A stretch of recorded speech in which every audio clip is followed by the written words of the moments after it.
In the name of Allah, the most beneficent and merciful, I welcome you all in today's session.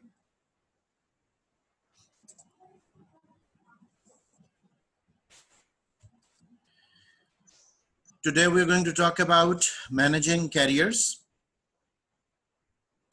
It is a very important topic, जिसमें कि हम अपने career development और career choice के बारे में discuss करेंगे.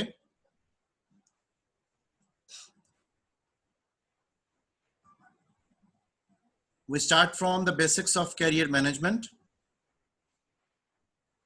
So when we are trying to define the word career, it would mean the occupational positions a person has had over many years. कि वक्त के साथ with the passage of time आप जिस पाथ को फॉलो करते हो professionally, so that becomes your career. When we talk about career management, it means the process for enabling employees to better understand and develop their career skills and interests and to use these skills and interests more effectively. ठीक है? So with the passage of time आपका जब job में progress होती है, career में progress होती है, तो आपको किन स्किल्स को बिल्डअप करना है, आपको अपने इंटरेस्ट को कैसे मॉडिफाई करना है, कैसे डेवलप करना है, आपको अपने किन इंटरेस्ट को कैरियर के साथ, अपनी जॉब के साथ, अपने प्रोफेशन के साथ एसोसिएट करना है. सो इन सब को हम इस कैरियर मैनेजमेंट का नाम देंगे. जब हम कैरियर डेवलपमेंट की बात करते हैं तो it means the life long series of activities that contribute to a person's career exploration, establishment, success, and fulfillment. So over a longer period of time, वक्त के साथ साथ आप जब 20s, 30s, 40s, 50s की एज पर पहुंचते हो, तो वक्त के साथ साथ आपकी जो कैरियर प्रोग्रेशन होती है, उसमें आपने कौन कौन से प्रोफेशंस चूज किए, किन किन जॉब्स, किन किन डेजिग्नेशंस पर काम किया. सो उस सारे को जब हम एक सिस्टमैटिकली स्टडी करें तो that would become career development. Now there are certain basics of career management. We start from career planning. It means the deliberate process through which someone becomes aware of personal skills, interests, knowledge, motivations and other characteristics and establish action plans to attain specific goals. ठीक है? तो systematically चीजों को पढ़ना, समझना, study करना और देखना कि किस तरीके से लोगों की स्किल्स, इंटरेस्ट, नॉलेज, मोटिवेशन ये चीजें डेवलप करती हैं और उनको हम किस तरीके से डिफरेंट प्रोफेशंस में, जॉब्स के साथ, डेजिग्नेशंस के साथ, कैरियर्स के साथ एसोसिएट वो कर सकते हैं. So when we talk about careers today, your author says that careers are not simple progressions of employment in one or two firms with a single profession. ठीक है? कैरियर को आप ये नहीं समझो कि आपने एक से दूसरी नौकरी ज्वाइन की तो वो कैरियर बन गया. कैरियर का जब हम वर्ड यूज करते हैं तो उसमें एक स्पेसिफिक कॉन्टेक्स्ट का होना वो जरूरी होता है, जिस कॉन्टेक्स्ट के जरिए आप अपनी डेवलपमेंट, आप अपनी स्किल्स, अपने इंटरेस्ट, अपनी हॉबीज, अपनी मोटिवेशन, अपनी पर्सनैलिटी, इन सब चीजों को एसोसिएट करते हो. So employees now want to exchange performance for training, learning and development that keep them marketable. तो कैरियर्स का मतलब जो है वो सिर्फ अपनी एम्प्लॉयबिलिटी को बढ़ाना नहीं है, जबकि कैरियर का मतलब अपनी एम्प्लॉयबिलिटी, प्रमोटेबिलिटी, मार्केटेबिलिटी, इन सब चीजों को बेहतर से बेहतर करना है. अब हम यहां पर एक कंपैरिजन देखते हैं traditional versus career development focus का, कि डिफरेंट एचआर एक्टिविटीज के हवाले से ट्रेडिशनल फोकस क्या रहा और कैरियर डेवलपमेंट फोकस क्या होना चाहिए. फॉर एग्जांपल, जब हम बात करें ह्यूमन रिसोर्स प्लानिंग की, तो ट्रेडिशनली ह्यूमन रिसोर्स प्लानिंग के हवाले से समझा जाता था कि इसमें हमने जॉब्स को एनालाइज करना है, स्किल्स को एनालाइज करना है, टास्क्स को एनालाइज करना है, करंट और future supply and demand of the human resource को हमने प्लान करना है, और इस मकसद के लिए हम एक स्टैटिस्टिकल डेटा वो यूज करेंगे. जिसके बरक्स जब हम कैरियर डेवलपमेंट फोकस की बात करते हैं तो it means adds information about individual interests, preferences and the like to data. अब इसमें जो फर्क आ रहा है वो आपके इंटरेस्ट और प्रेफरेंसेस का आ रहा है कि आपकी अपनी तरजीहात, आपके अपने शौक वो किस किस हवाले से हैं और किस तरह से हम उसको एसोसिएट कर सकते हैं विद द जॉब। सेकंड देखिएगा, अगर हम HR activity training and development की बात करें तो ट्रेनिंग एंड डेवलपमेंट के हवाले से ट्रेडिशनली सोचा जाता था कि it provides opportunities for learning skills, information and attitudes related to job. लेकिन अगर हम इसको कैरियर डेवलपमेंट फोकस के हवाले से देखें तो ट्रेनिंग एंड डेवलपमेंट के कॉन्टेक्स्ट में बात की जा रही है कि प्रोवाइड्स कैरियर पाथ इंफॉर्मेशन, कि इसमें सिर्फ स्किल्स डेवलपमेंट की बात नहीं होती ट्रेनिंग एंड डेवलपमेंट में, बल्कि आपको यह भी बताया जाता है कि आप किस पाथ को फॉलो करके अपने कैरियर प्रोग्रेशन को इंश्योर कर सकते हो, अपने कैरियर लेडर पर कैसे ऊपर से ऊपर डेवलपमेंट की तरफ जा सकते हो। सो एड्स इंडिविजुअल ग्रोथ ओरिएंटेशन, तो दैट इज द डिफरेंस जब हम कैरियर फोकस की बात वो करते हैं। इसी तरह परफॉर्मेंस अप्रेजल में ट्रेडिशनली स्पीकिंग सिंपली आप रिजल्ट्स को, पर्सनैलिटी को, ट्रेट्स को रेट और रिवॉर्ड करते थे, जिसके बरक्स जब हम परफॉर्मेंस अप्रेजल को कैरियर डेवलपमेंट फोकस में देखें तो वहां पर वो कहता है कि aids development plans and individual goal setting. ठीक है, तो आपके जो इंडिविजुअल डेवलपमेंट प्लान्स हैं, जिसको हम आईडीपीज का नाम भी देते हैं, वो आपके सेट किए जाते हैं जब कैरियर फोकस्ड ओरिएंटेशन वो मौजूद हो। इसी तरह जब हम रिक्रूटिंग एंड प्लेसमेंट की बात करें तो ट्रेडिशनल फोकस में matching organisations needs with qualified individual, ये हमने डिस्कस किया। जब हम रिक्रूट कर रहे हैं टीडीआर को केएसए के बराबर हमने करना है, ये बात हम कई दफा पहले भी कर चुके हैं। लेकिन जब हम इसी कॉन्टेक्स्ट को, रिक्रूटमेंट एंड प्लेसमेंट को कैरियर डेवलपमेंट फोकस के हवाले से देखें तो आपका ऑथर कहता है कि matches individual and jobs based on a number of variables including employees career interest as well, कि आपने सिर्फ टीडीआर को केएससीओस के बराबर नहीं करना है, बल्कि आपने उस शख्स की जो इंटरेस्ट प्रोफाइल है, उस शख्स के जो हॉबीज हैं, उस शख्स की जो प्रायोरिटीज हैं, आपने उन सबको भी मद्देनजर वो रखना है। इसी तरह कंपनसेशन एंड बेनिफिट के हवाले से देखिए, ट्रेडिशनली हम बात करते हैं कि rewards for time, productivity, talent and so on, लेकिन जब हम कंपनसेशन एंड बेनिफिट्स को कैरियर डेवलपमेंट फोकस में देखें तो वहां पर आपका ऑथर कहता है कि aids non job related activities to be rewarded such as leadership position. आप यूनाइटेड वे एक कॉन्टेक्स्ट में वो बात कर रहा है कि आप लीडरशिप पोजीशन को कैसे डिफाइन करोगे, हम इस बात को इंश्योर करते हैं। अब आपके सामने एक एम्प्लॉय कैरियर डेवलपमेंट प्लान वो हम देख रहे हैं। एम्प्लॉय कैरियर डेवलपमेंट प्लान में वी हैव एम्प्लॉइज, उसके हम पहले डेमोग्राफिक्स की बात कर रहे हैं, एम्प्लॉय का नाम, उसकी पोजीशन, मैनेजर, डिपार्टमेंट जहां पर वो ऑपरेट कर रहा है, डेट ऑफ अप्रेजल, इसकी हम बात करेंगे। अब उसमें जब हम कैरियर डेवलपमेंट प्लान को हम लेकर आते हैं तो उसका पहला पॉइंट देखिए कि what is the next logical step up for this employee and when do you think he or she will be ready for it. ठीक है, जिसमें हम प्लान अब ये बना रहे हैं कि आपको अगले 6 माह में, 1 साल में, 2 साल में हम डेवलपमेंट के कॉन्टेक्स्ट में कहां पर देख रहे हैं। ठीक है, तो आपकी प्रोबेबल नेक्स्ट जॉब क्या होगी और उस प्रोबेबल नेक्स्ट जॉब के लिए आप कब तैयार होते हो, आपकी एम्प्लॉयबिलिटी प्रमोटेबिलिटी में कन्वर्ट होती है, जिसके तहत आपको जो कैटेगरीज यहां पर दर्ज है इस फॉर्म में, now 6 months, 1 year, 2 year, that's how you categorise the things. Second point देखिएगा, What is the highest probable promotion within 5 years? तो आप 5 साल तक की प्लानिंग कर सकते हो। थर्ड स्टेप देखिएगा, what does this employee need to prepare for promotion? कि अगर हम उसको आगे प्रमोट करना चाहते हैं तो उसके नॉलेज में हमें क्या रिक्वायरमेंट है, उसके लिए हमने एक्शन प्लान क्या सोचा है, हम उसके स्किल्स में क्या डेवलपमेंट करना चाहते हैं, हम उसको मैनेजमेंट की किस किस्म की ट्रेनिंग देना चाहते हैं, और इन तमाम चीजों के बारे में आपके एक्शन प्लान्स, आपके ट्रेनिंग एंड डेवलपमेंट एक्टिविटीज वो कौन कौन सी पाइपलाइन में है। अब हम कुछ रोल्स देखते हैं कैरियर डेवलपमेंट में। सबसे पहले देखिएगा इंडिविजुअल रोल्स। जब हम इंडिविजुअल रोल्स की बात करते हैं तो उसमें शामिल है number 1, accept responsibility for your own career. Number 2, assess your interests, skills and values. Number 3, seek out career information and resources. Number 4, establish goals and career plans. Number 5, utilize development opportunities. Number next is talk with your manager about your career.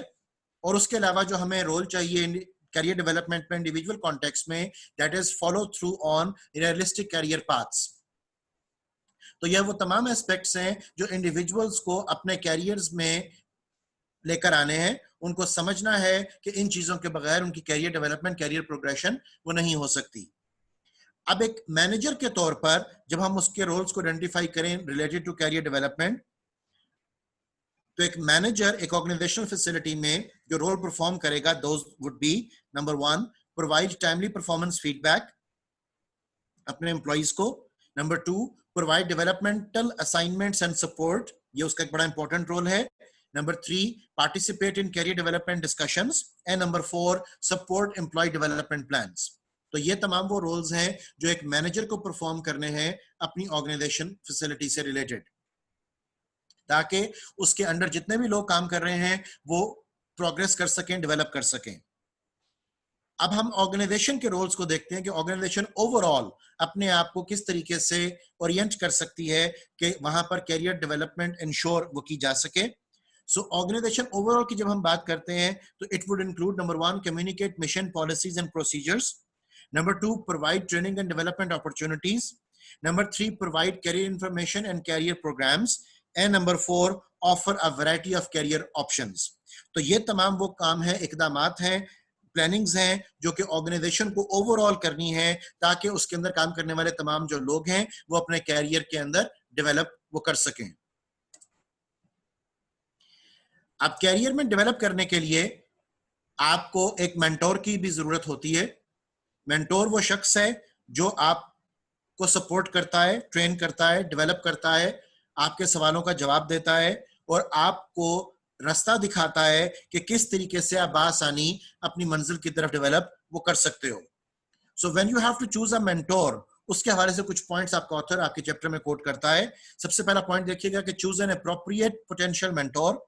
सबसे पहला तो step जाहिर यही होगा कि आप ये visualise करो कि वो कौन सा शख्स है ऑर्गेनाइजेशन के अंदर जो आपको डेवलपमेंट प्लान्स की तरफ लेकर जा सकता है, जो आपको बता सकता है कि आपकी मुश्किलात का हल क्या है और जो आपको ट्रेनिंग एंड डेवलपमेंट के कॉन्टेक्स्ट में भी एम्प्लॉयबिलिटी, प्रमोटेबिलिटी के हवाले से बेहतर वो बना सके।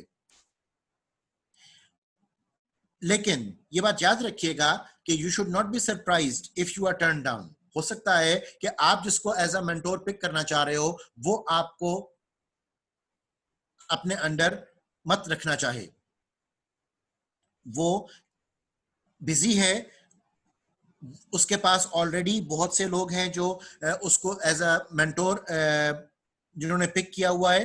तो मुमकिन हो सकता है, इस बात के लिए हमें मेंटी तैयार रहना चाहिए कि मेंटोर हमें पिक करने से इनकार कर दे या आफ्टर अ वाइल अगर उसको लगे कि हमारे अंदर कैपेबिलिटी नहीं है तो वो हमें ड्रॉप कर दे। तीसरा पॉइंट याद रखिएगा कि be sure that the mentor understands what you expect in terms of time and advice.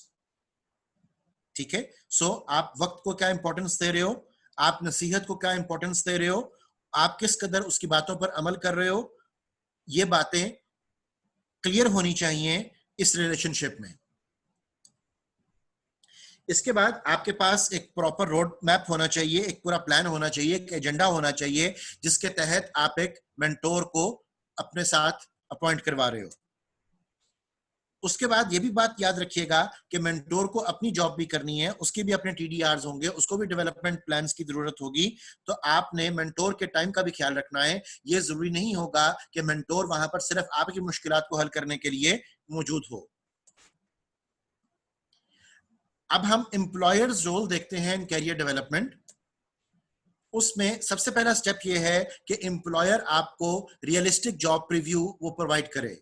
Realistic job preview का मतलब होता है कि आपको जॉब के तमाम इन्स एंड आउट्स के बारे में बताया जाए, आपको जॉब की तमाम कॉम्प्लेक्सिटीज के बारे में बताया जाए, आपको जॉब से रिलेटेड जितना स्ट्रेस लेवल है उसके बारे में बताया जाए, जोन जोन से भी टास्क, सब टास्क इन्वॉल्व है, रिस्पॉन्सिबिलिटी लेवल कितना है, ये सब तमाम चीजें आपसे शेयर की जाएं। और इन तमाम चीजों को हम आइडियलिस्टिकली शेयर करने की बजाय रियलिस्टिकली शेयर वो करें। उसके बाद एम्प्लॉयर की ड्यूटी में शामिल है कि वो आपको उन जॉब्स के लिए अपॉइंट करे जिनमें चैलेंज मौजूद हो, ताकि आप में डेवलपमेंट का जो एक कंसर्न है वो आ सके। फिर आप का एम्प्लॉयर रिस्पॉन्सिबल है कि वो कैरियर ओरिएंटेड अप्रेजल्स वो कंडक्ट करे, कि जब आपकी परफॉर्मेंस को वो मेजर करे तो वो इस बात को इंश्योर करे कि परफॉर्मेंस की मेजरमेंट में और परफॉर्मेंस की डेवलपमेंट में आपका जो कैरियर प्रोग्रेशन है, आपकी जो प्रमोशन है, आपकी जो डेवलपमेंट है, इस चीज को भी इंश्योर किया जा सके। इन तमाम चीजों को हेल्प आउट करवाने के लिए job rotation is one of the method, जिसके ऊपर हम ऑलरेडी डिस्कस कर चुके हुए हैं।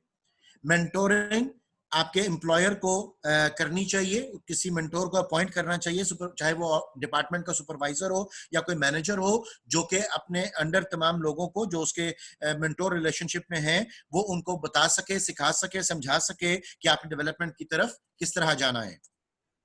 उसके बाद एम्प्लॉयर के रोल में ये बात भी शामिल है कि वो आपकी नेटवर्किंग, रिलेशनशिप, कम्युनिकेशन दूसरों के साथ उसको भी बेहतर से बेहतर बनाए ताकि आप अपने डेवलपमेंट को इंश्योर कर सको।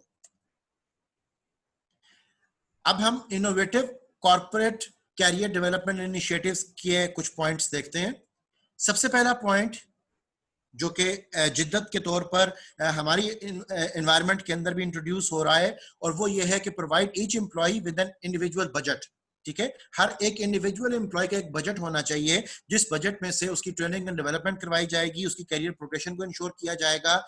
ये तमाम चीजें उससे रिलेटेड जो एक बजट ऑर्गेनाइजेशन एलोकेट करेगी उसमें लोकेटेड होना चाहिए। इसी तरह offer on site and online career centres, ये आपके होने चाहिए, जहां पर आपको इस बात की ओरिएंटेशन दी जा सके कि what is the next step in your job. इसी तरह there can be an establishment of corporate campus. बाज जगहों पर कॉर्पोरेट यूनिवर्सिटीज का कयाम भी मार्ज़े वजूद में लाया जाता है। सो कॉर्पोरेट कैंपस, कॉर्पोरेट यूनिवर्सिटीज, ये वो ओरिएंटेशंस होती हैं, ये वो एस्टेब्लिशमेंट्स होती हैं जहां पर हम इंश्योर करते हैं कि हमारे employee with the passage of time develop वो कर सकेंगे। इसी तरह help organise career success teams, provide career coaches, provide career planning workshops, ये तमाम वो इनोवेटिव कंसर्न्स हैं जो कैरियर डेवलपमेंट के हवाले से आजकल की मॉडर्न वर्ल्ड में हम विजुअलाइज कर रहे हैं। Another point can be utilize computerized on and offline career development programs, जिनके जरिए आपकी एम्प्लॉयबिलिटी एंड प्रोमोटेबिलिटी कैलकुलेट भी होती है और उसको डेवलप करने के हम मौके भी आइडेंटिफाई करते हैं। आपके ट्रेनिंग नीड असेसमेंट भी होती है, प्रोग्राम्स डिजाइन किए जाते हैं जिन प्रोग्राम्स के तहत आपके डेवलपमेंट को हम इंश्योर वो कर सकेंगे। इसके अलावा establish a dedicated facility for career development, तो एक कैरियर डेवलपमेंट ऑफिस, एक कैरियर डेवलपमेंट ऑफिसर, इस तरह के आपके इकदाम भी होने चाहिए जो कि प्योरली इस बात पर फोकस रखते हैं कि एक ऑर्गेनाइजेशन के अंदर एम्प्लॉइज का जो प्रमोशन है, उनकी जो डेवलपमेंट है, उसको हम किस तरह से यकीनी बनाएंगे। अब इस मकसद के लिए आपकी बुक में उसने कुछ सैंपल एजेंडा 2-डे कैरियर प्लानिंग वर्कशॉप का एक डिस्कशन की हुई है, उसका पूरा एक सीक्वेंस, एक स्केड्यूल आपके सामने शेयर किया हुआ है। फॉर एग्जांपल डे 1 पर आपको कैरियर प्लानिंग के बारे में इंट्रोडक्शन दी जाएगी, उसके बाद आपको सेल्फ असेसमेंट एक्सरसाइजेस करवाई जाएंगी, फिर आपको एनवायरमेंटल असेसमेंट एक्सरसाइजेस करवाई जाएंगी। डे 2 पर आपको गोल सेटिंग के बारे में बताया जाएगा, एनवायरमेंट के बारे में बताया जाएगा, और at the end of the day आपको डेवलपमेंट कैरियर एक्शन प्लान्स जो हैं वो डिस्कस किए जाएंगे, प्रोवाइड किए जाएंगे। सो इस तरीके से एक डिटेल्ड पूरी वर्कशॉप डिजाइन की जा सकती है जिसमें कि लोगों को इस बात की ओरिएंटेशन दी जाए कि अगले एक माली साल में, दूसरे माली साल में, तीसरे माली साल में उनकी development in the particular profession and particular job वो क्या है। अब अगर हम प्रमोशंस की बात करें तो प्रमोशंस के हवाले से 4 डिसीजंस हैं जो हमें जहन में रखने चाहिए। पहला डिसीजन तो यह है कि आपके प्रमोशन का जो क्राइटेरिया होगा वो सीनियरिटी बेस्ड होगा कि कंपिटेंस बेस्ड होगा। आपने क्या इस बात को विजुअलाइज करना है कि जो शख्स ज्यादा अरसे से काम कर रहा है उसको प्रमोट किया जाए, कि आपने इस बात को विजुअलाइज करना है कि जो ज्यादा कंपिटेंट है, जो ज्यादा परफॉर्मेंस दे रहा है, उसको प्रमोट किया जाए। तो पहला डिसीजन जो हमें लेना होगा वो ये है कि सीनियरिटी बेस्ड प्रमोशन होगी कि कंपिटेंस या परफॉर्मेंस बेस्ड प्रमोशन वो होगी। दूसरा फैसला आपको ये करना है कि अगर आपने परफॉर्मेंस को मेजर करना है तो परफॉर्मेंस को मेजर करने के आपके पैरामीटर्स क्या होंगे। तीसरी चीज आपको ये सोचनी है कि आपका ये सारा प्रोसेस जो है ये फॉर्मली ओरिएंटेड होगा कि इनफॉर्मली आप इस सारे मामले को लेकर वो चलना चाहते हो। लेकिन ये बात याद रखिएगा कि जब तक आप चीजों को मेजरेबल नहीं बनाओगे, जब तक आप लोगों के KRA, KPA, KPIs डिफाइन नहीं करोगे, जब तक आप इस सारे प्रोसीजर को फॉर्मल नहीं करोगे, तब तक आप इंश्योर नहीं कर सकते हो कि लोग एक्चुअली डेवलप होंगे कि नहीं होंगे। फोर्थ डिसीजन जिसके बारे में हमें सोचना जरूरी है प्रमोशन के हवाले से, और वो ये है कि आप जो लोगों को प्रमोट करना चाहते हो, तो आया वो डेजिग्नेशन में प्रमोशन है, ग्रेड या स्केल में प्रमोशन है, या वो किसी ट्रांसफर की सूरत में आप उनको प्रमोट कर रहे हो। फॉर एग्जाम्पल, आपने उनको ब्रांच से प्रमोट करके हेड ऑफिस में भेज दिया, लेकिन डेजिग्नेशन इज केप्ट कांस्टेंट। ठीक है, तो ये आपकी हॉरिजॉन्टल मूवमेंट जो है, ये भी आपके प्रमोशन के कॉन्टेक्स्ट को कैरी ऑन वो कर सकती है। इसी तरह जब हम ट्रांसफर की बात कर रहे हैं, तो देर आर सर्टेन रीजंस कि जिसकी वजह से एम्प्लॉय ट्रांसफर खुद से भी चाहता है। फॉर एग्जाम्पल, वो पर्सनल एनरिचमेंट चाह रहा है, वो ग्रोथ चाह रहा है अपनी जॉब में, कि अगर एक इदारे के अंदर काम करते हुए, एक ब्रांच में काम करते हुए उसको लग रहा है कि अब यहाँ पर उसकी फर्दर ग्रोथ पॉसिबल नहीं है, तो वो ट्रांसफर चाहता है किसी बड़े स्टेशन की तरफ, किसी बड़े सेटअप की तरफ, जहां पर वो ज्यादा बेहतर तौर पर अपने आप को डेवलप वो कर सके। इसके अलावा बाजुकात ये होता है कि आपको ज्यादा इंटरेस्टिंग जॉब्स ट्रांसफर में नजर आती हैं, ज्यादा चैलेंजिंग एनवायरनमेंट नजर आती है, ज्यादा ग्रोथ अपॉर्चुनिटीज नजर आती हैं, बेहतर कंपनसेशन एंड बेनिफिट्स नजर आते हैं। इसके लिए भी आप अपनी ट्रांसफर वो चाहते हो। उसके अलावा ग्रेटर कन्वीनियंस हो सकती है, बेटर ऑफिस वर्किंग आवर्स हो सकते हैं, बेटर लोकेशन हो सकती है जिसके लिए आप ट्रांसफर एक्सपेक्ट कर रहे हो, एंड ग्रेटर एडवांसमेंट पॉसिबिलिटीज। तो ये तमाम वो रीजंस हैं कि लोग ट्रांसफर क्यों करना चाहते हैं अपनी जॉब्स में। अब एम्प्लॉयर की क्या रीजंस हो सकती हैं कि वो एम्प्लॉय को ट्रांसफर करेगा। एम्प्लॉयर की जो रीजंस हैं, they are number 1, to vacate a position where an employee is no longer needed.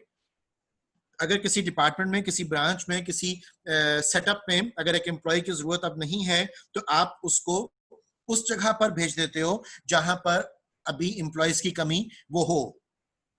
So under staffed and over staffed, in situations को टैकल करने के लिए भी ट्रांसफर को हम यूज करते हैं। Number 2, to fill a position where an employee is needed, obviously हमने ये बात अभी डिस्कस की।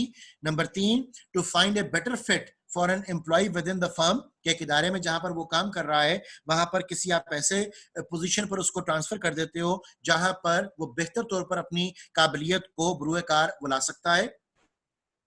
And number 4 is to boost productivity by consolidating positions, right? So अब आप डिफरेंट लोगों को एक जगह पर यूनाइट करके, डिफरेंट डिपार्टमेंट्स में, डिफरेंट टीम वर्क्स में आप लोगों को यूनाइट करके उनसे बेहतर तरीके से सिनर्जिस्टिक इफेक्ट्स जो हैं, सिनर्जिस्टिक रिटर्न्स जो हैं, वो हासिल कर सकते हो। So that is the reasons कि एम्प्लॉयर एम्प्लॉय को ट्रांसफर वो क्यों करेगा। Now let us study enhancing diversity through career management. उसके हवाले से आपका ऑथर लिखता है कि sources of bias and discrimination in promotion decision वो हो सकते हैं, क्योंकि बायसनेस का जो एलिमेंट है वो इंसान के साथ हमेशा से वाबस्ता है। सो अगर डिस्क्रिमिनेशन और बायसनेस का हमें डर हो, तो हमें ये देखना होगा कि कहीं वहां पर इक्वल एम्प्लॉयमेंट अपॉर्चुनिटी की खिलाफ वर्जी वो ना हो रही हो। जैसा कि आपका ऑथर लिखता है कि having few people of colour employed in hiring department. So आपने एक प्री डोमिनेंट क्लास को, एक प्री डोमिनेंट सेक्ट को, एक प्री डोमिनेंट रिलीजन को, एक प्री डोमिनेंट नेशनैलिटी को वो हायरिंग प्रोसीजर में इन्वॉल्व किया हुआ है, तो जाहिर है कि उस केस में वहां पर डाइवर्सिटी जो है वो इग्नोर हो रही होगी और इक्वल एम्प्लॉयमेंट अपॉर्चुनिटी की खिलाफ वर्जी भी हो सकती है।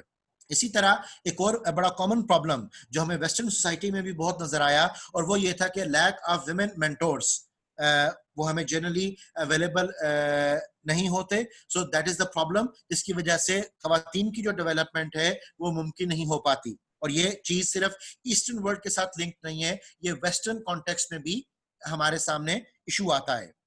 इसी तरह lack of high visibility assignments and developmental experience, ये हमारे पास एक बहुत बड़ा प्रॉब्लम है, जिसको कि हम एक और टर्म से भी जानेंगे, which is glass ceiling. Glass ceiling का मतलब ये होता है कि आपके डेवलपमेंट के जो चांसेस हैं वो रिस्ट्रिक्ट हो जाते हैं। आपको अपनी जॉब से रिलेटेड, अपने प्रोफेशन से रिलेटेड उस पर्टिकुलर इदारे में फर्दर डेवलपमेंट नजर वो नहीं आती। तो that is the term which we call glass ceiling, जब आपकी डेवलपमेंट वहां पर फर्दर मुमकिन वो ना हो सके। So a lack of company role models for members of the same racial or ethnic group. ठीक है, जिस एथनिक ग्रुप या रेस से आप बिलोंग करते हो उनके हवाले से हमें कोई रोल मॉडल नजर ना आए, तो इस सूरत में भी आपका जो प्रमोशन, आपकी जो डेवलपमेंट होती है वो रिस्ट्रिक्टेड हो जाती है. In flexible organisations and career tracks, आमतौर पर फैमिली रन एंटरप्राइजेस के अंदर भी ये प्रॉब्लम होती है कि फैमिली रन एंटरप्राइजेस में जो टॉप मैनेजमेंट होती है that is all run by the family members, और वहां पर एक जो लोअर स्टाफ के लोग हैं वो प्रमोट होकर नहीं पहुंच सकते. वहां पर सक्सेशन प्लानिंग उस तरीके से नहीं होती जिस तरीके से सक्सेशन प्लानिंग आपकी अदर फर्म्स में वो मुमकिन हो सकती है. So that is again a problem associated with the organizations, क्योंकि inflexible environment होता है और career tracks आपने अपने employees को development के हवाले से वो नहीं दिए होते. अब इस तमाम डिस्कशन में हमें इस बात का ख्याल रखना है कि जो प्रोटेक्टेड क्लास के लोग हैं कहीं पर भी वो इग्नोर ना हो. जैसा कि आपको याद होगा प्रोटेक्टेड क्लास में विमेन, माइनॉरिटीज, एबोरिजिनल, डिसेबल्ड, ये लोग आपके शामिल हैं. तो यहां पर अब हम डिस्कस करना चाहते हैं कि खवातीन और अकलियतें, उनके हकूक का तहफ़्फ़ुज़ भी हमारे लिए शर्त है. सो हमें इंस्टीट्यूशनल बैरियर्स इनको एलिमिनेट करना है. जहां पर इक्वल एम्प्लॉयमेंट अपॉर्चुनिटी की खिलाफ वर्जी हो रही हो, जहां पर डिस्क्रिमिनेशन हो रही हो, जहां पर आपने बोनाफाइड ऑक्यूपेशनल क्वालिफिकेशन को प्रॉपर्ली डिफाइन ना किया हो, तो हमें इस बात को इंश्योर करना पड़ेगा कि विमेन और माइनॉरिटीज के हकूक की खिलाफ वर्जी वो ना हो. आपको मेंटोर रिलेशनशिप वहां पर एस्टेब्लिश करना चाहिए ताकि माइनॉरिटीज और विमेन की डेवलपमेंट हम इंश्योर कर सकें. आपको ग्लास सीलिंग के कॉन्सेप्ट को खत्म करना पड़ेगा ताकि तमाम लोगों के लिए यकसा मौके वो मुयस्सर हो. आपको flexible schedules and career tracks वो लोगों को प्रोवाइड करने पड़ेंगे ताकि हर शख्स जो है अपनी काबिलियत के मुताबिक अपने आप को बेहतर से बेहतर वो बना सके. अब career management and employee commitment के टॉपिक को हम शुरू करते हैं. इसके हवाले से आपका ऑथर लिखता है कि हम एक नए साइकोलॉजिकल कॉन्ट्रैक्ट में इन्वॉल्व हो रहे हैं. साइकोलॉजिकल कॉन्ट्रैक्ट से मुराद है कि जब कुछ लोग किसी जगह पर काम कर रहे होते हैं तो वहां पर एम्प्लॉय और एम्प्लॉयर के दरमियान एक इनविजिबल अनरिटन कॉन्ट्रैक्ट होता है जिसको हम नाम देते हैं साइकोलॉजिकल कॉन्ट्रैक्ट का. यहां पर जैसा कि ओल्ड साइकोलॉजिकल कॉन्ट्रैक्ट उसने लिखा हुआ है, वो ओल्ड साइकोलॉजिकल कॉन्ट्रैक्ट हमारा क्या होगा कि do your best and be loyal to us and will take care of your career. ठीक है, तो ये एक मुआहदा सा होता है, ये एक इनविजिबल मुआहदा होता है एम्प्लॉयर और एम्प्लॉय के दरमियान कि आप हमें बेहतरीन अपनी परफॉर्मेंस शो करें, आप हमारे साथ लॉयल रहें, हम आपको कैरियर में डेवलपमेंट के चांसेस वो प्रोवाइड करेंगे. तो this is an old contract, ये पुराने वक्तों की बात हो गई है. आजकल के मॉडर्न वर्ल्ड में जो एम्प्लॉयर और एम्प्लॉय के दरमियान जो साइकोलॉजिकल कॉन्ट्रैक्ट बनता है उसमें थोड़ा सा अब हम एक मॉडिफिकेशन लेकर आ रहे हैं. For example the new contract says that do your best for us and be loyal to us. यहां तक तो बात वही है. For as long as you are here, जब तक आप हमारे साथ हो, क्योंकि ओल्ड कॉन्ट्रैक्ट में जो तासुर मिल रहा था वो ये था कि शायद लाइफ टाइम एम्प्लॉयमेंट की बात हो रही है, जबकि न्यू कॉन्ट्रैक्ट में अगर आपको ये लगता है कि आपको डेवलपमेंट के फर्दर चांसेस हमारी ऑर्गेनाइजेशन प्रोवाइड नहीं कर रही है तो आपके पास ये हक शामिल है कि आप स्विच कर जाओ. So new contract में do your best for us and be loyal to us for as long as you are here and will provide you with the developmental opportunities you will need to move on and have a successful career. ठीक है, तो हम आपको तमाम तर वो मौके provide करेंगे जिसके जरिए आप अपने डेवलपमेंट को इंश्योर वो करोगे. राइट, इसमें कहीं पर भी हम इस बात की एग्रीमेंट को नहीं लेकर, इस बात के एग्रीमेंट को लेकर नहीं आ रहे हैं कि आपको हमेशा के लिए हमारे पास रहना है, जबकि हम ये सोचते हैं कि आपके लिए जो बेहतर है, जहां पर बेहतर है, उसके मौके हम आपको प्रोवाइड करने की कोशिश वो करेंगे. इसी तरह जब हम career management and employee commitment की बात करें तो आपका ऑथर लिखता है कि commitment oriented career development efforts वो होनी चाहिए. अब उस मकसद के लिए हमारे पास कुछ कैरियर डेवलपमेंट प्रोग्राम्स हो, जिन कैरियर डेवलपमेंट प्रोग्राम्स में आपका ऑथर बात करता है कि कैरियर वर्कशॉप्स हम अरेंज करेंगे. So career workshops that use vocational guidance tools including a computerised skills assessment programme that other career gap analysis tools वहां पर मौजूद हो, ताकि हम आइडेंटिफाई कर सकें कि आपके टीडीआर और केएससीओज में कहां पर गैप आ रहा है, कहां पर किस चीज की कमी है, हम ट्रेनिंग नीड असेसमेंट को बआसानी बना सकें। To help employees identify career related skills and development needs they possess. इसी के कॉन्टेक्स्ट में कैरियर ओरिएंटेड अप्रेजल्स के कॉन्सेप्ट को देखिएगा। आपका ऑथर लिखता है कि provide the ideal occasion to link the employee's performance, career interest and developmental needs into a coherent career plan। ठीक है, हम एक सिंक्रोनाइज्ड पैटर्नाइज्ड सिस्टम पूरा डेवलप कर सकें जिसमें के लोगों को उनकी एम्प्लॉयबिलिटी के हवाले से जो डेफिशिएंसीज हैं, जो प्रोमोटेबिलिटी के हवाले से डेफिशिएंसीज हैं, इन तमाम बातों का इदराक वो हो सके। अब डेवलपमेंट को कहीं ना कहीं जाकर खत्म भी होना है और हमारे पास टर्म आ रही है रिटायरमेंट की। जब हम रिटायरमेंट को डिफाइन करते हैं तो it means the point at which one gives up one's work, usually between the ages of 60 and 65। तो 60 से 65 साल डिफरेंट ऑर्गेनाइजेशंस की डिफरेंट पॉलिसीज हैं। जब हमारी रिटायरमेंट एज पहुंचती है तो वहां से हमारा जो डेवलपमेंटल कॉन्टेक्स्ट है कैरियर का, वो डेवलपमेंट की बजाय डिक्लाइन की तरफ वो चला जाता है। बाज़-औक़ात प्री रिटायरमेंट प्रैक्टिसेस भी ऑर्गेनाइजेशंस के अंदर एग्जिस्ट करती हैं। इन प्री रिटायरमेंट प्रैक्टिसेस में जैसा कि हमारे पास एक टर्म आती है वॉलंटरी रिटायरमेंट स्कीम, इसको गोल्डन शेक हैंड के नाम से भी हम जानते हैं। So different pre retirement practices को अब हम यहाँ पर देखते हैं। फॉर एग्जांपल, जब आप प्री रिटायरमेंट प्रैक्टिसेस की बात करो तो एम्प्लॉइज को ओरिएंटेशन होनी चाहिए कि सोशल सिक्योरिटी बेनिफिट्स उनको क्या मिलेंगे। जैसे पाकिस्तान में भी सोशल सिक्योरिटी के बेनिफिट्स जो हैं वो अवेलेबल हैं। पंजाब के हवाले से अगर हम बात करें तो Punjab employees social security institute यहाँ पर मौजूद है, जो कि ऑर्गेनाइजेशंस के अंदर काम करने वाले लोगों को सोशल सिक्योरिटी मुहैया वो करता है। सो इसी तरह लेयर टाइम काउंसलिंग के जब प्री रिटायरमेंट प्रैक्टिसेस के अंदर हम लेयर टाइम काउंसलिंग उनकी कर रहे हैं कि बाय द टाइम जब आप रिटायर हो जाओगे तो अपने फारिग वक्त को आप कैसे गुजार सकते हो। फाइनेंशियल एंड इन्वेस्टमेंट काउंसलिंग आप उनके साथ कर सकते हो।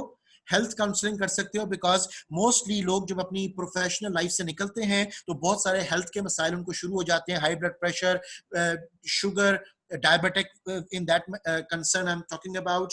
आपका जो मेंटल स्ट्रेस लेवल है, एंजाइटी, फ्रस्ट्रेशन, कई तरह के प्रॉब्लम्स, हार्ट डिजीजेस वो लोगों को हो जाती हैं बिकॉज अपनी रूटीन से जब वो निकलते हैं तो वो चीज उनके लिए बहुत ज्यादा मेंटल स्ट्रेस का कॉज वो बनती है। तो हेल्थ काउंसलिंग करना भी वो जरूरी होगा।